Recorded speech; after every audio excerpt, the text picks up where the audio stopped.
Asas-asas kewarganegaraan.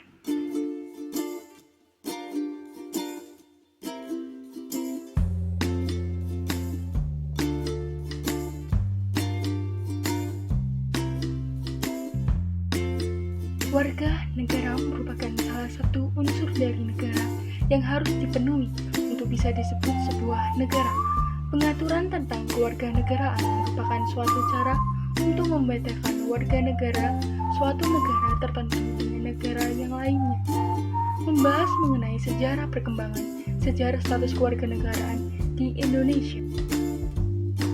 Indonesia sekarang ini menggunakan 4 asas: ius sanguinis, ius soli terbatas, kewarganegaraan tunggal, kewarganegaraan ganda terbatas.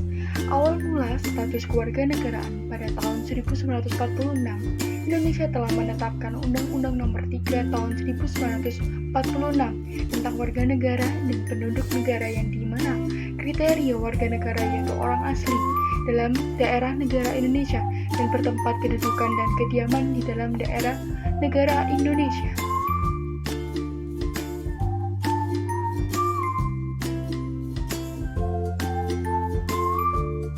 Sejak dikeluarkannya Undang-Undang Kewarganegaraan Nomor 12 Tahun 2006, Indonesia lebih memperhatikan asas-asas kewarganegaraan yang bersifat umum atau universal, yaitu pertama, asas ius sanguinis, asas yang menentukan kewarganegaraan seseorang berdasarkan keturunan, bukan berdasarkan negara tempat kelahiran. Terdapat negara yang menerapkan asas ius sanguinis adalah Jepang, Korea Selatan, Lebanon, Inggris, Italia, Rusia, Spanyol, dan Yunani. Contoh dari asas kewarganegaraan ius sanguinis, seorang TKI Indonesia bernama Asma bekerja di Malaysia. Dia menikah dengan orang Malaysia, namun tidak didaftarkan secara resmi di lembaga pemerintahan Malaysia.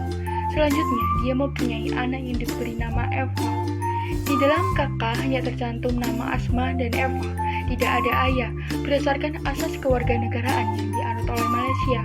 Eva bukan warga negara Malaysia meskipun lahir dan tumbuh di negara tersebut.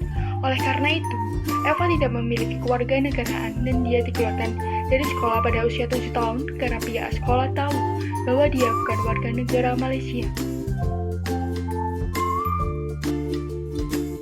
Yang kedua, asas ius soli, asas yang menentukan kewarganegaraan seseorang berdasarkan negara tempat kelahiran yang diperlakukan terbatas bagi anak-anak sesuai dengan ketentuan yang diatur dalam undang-undang.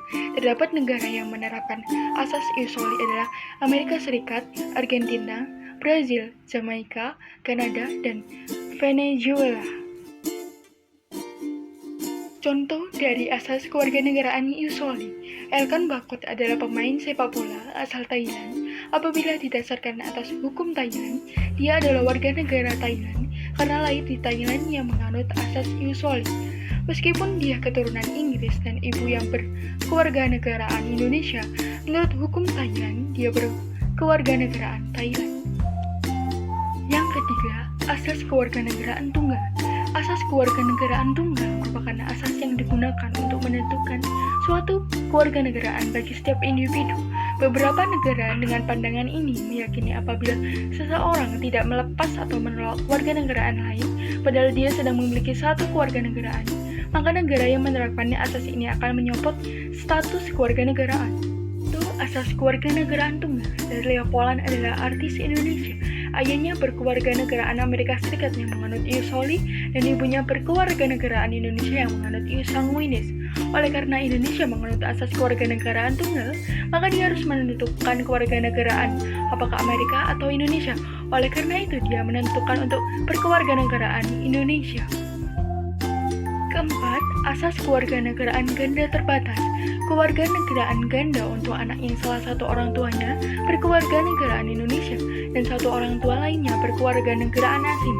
Pengertian lain kewarganegaraan ganda terbatas adalah bahwa seorang anak dapat memiliki kewarganegaraan ganda atau dua kewarganegaraan atau disebut bipartite sampai berumur 18 tahun atau telah kawin. Setelah itu, anak harus melakukan pilihan untuk menentukan kewarganegaraannya. Terdapat beberapa kategori anak yang diberikan kewarganegaraan ganda terbatas berdasarkan Undang-Undang Nomor 12 Tahun 2006 Pasal 4 C, D, H, dan I. Contoh asas kewarganegaraan ganda terbatas pada B. Joyce adalah Wakil Perdana Menteri Australia tahun 2017 yang lahir di Australia yang menganut asas ius-soli dan ditetapkan sebagai warga negara Australia. Di sisi lain, dia memiliki ayah berkewarganegaraan Selandia Baru yang menganut ius sanguinis dan ius-soli. Secara otomatis, jika didasarkan atas ius sanguinisnya Selandia Baru, maka Barnaby B. Joyce adalah warga negara Selandia Baru. Jadi, dia memiliki dua kewarganegaraan, yaitu Selandia Baru dan Australia.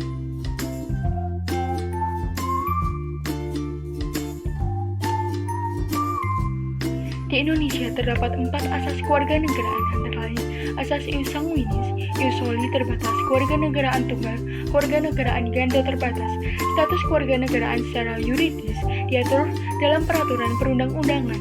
Akan tetapi dengan tidak adanya persyaratan untuk diakui sebagai warga negara, maka timbul berbagai macam permasalahan kewarganegaraan. Dalam penerapan sampai saat ini, asas yang digunakan hanya dua, yaitu asas ius sanguinis dan ius-soli terbatas. Dalam Undang-Undang Nomor 12 Tahun 2006, di dalam penjelasan umum Undang-Undang Kewarganegaraan dikatakan bahwa pada dasarnya Undang-Undang Kewarganegaraan tidak mengenal kewarganegaraan ganda atau disebut bipartite ataupun tanpa kewarganegaraan atau disebut apartheid. Kewarganegaraan ganda yang diberikan kepada anak dalam Undang-Undang Kewarganegaraan merupakan suatu pengecualian. Jadi hukum di Indonesia tidak membolehkan warga negaranya berkewarganegaraan ganda.